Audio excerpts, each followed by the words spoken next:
Hello everyone, আজ আমার special কিছু রান্না করার ইচ্ছা জেগেছিল। তো প্রথমে চিকেন ম্যারিনেশনের জন্য দিয়েছিলাম লবণ, হলুদ, গোলমরিচ আর লেবু।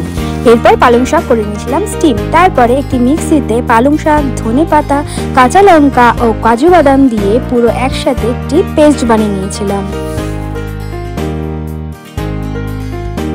এরপর কড়াই গরম করে কড়াই দিয়ে দিয়েছিলাম মাখন, পেঁয়াজ কুচি আর স্বাদ মতো লবণ।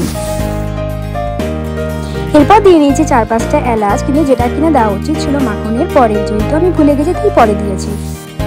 দিয়ে দিলাম আগে থেকে ম্যারিনেশন করে রাখা চিকেনের পিসগুলো বড় রাখা যায়, যেহেতু আমি ফার্স্ট টাইম করছি সেহেতু ছোট পিস করেই করছি।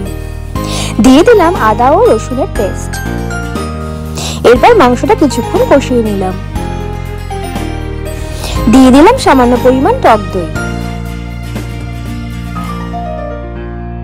টক দইটা ভালোভাবে মিক্সড করে নিলাম।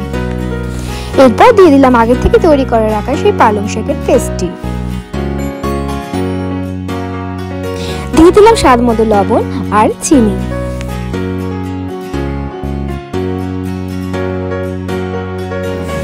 সবকিছু ভালোভাবে মিক্সড করে তারপর কিছুক্ষণ ঢেকে রাখলাম।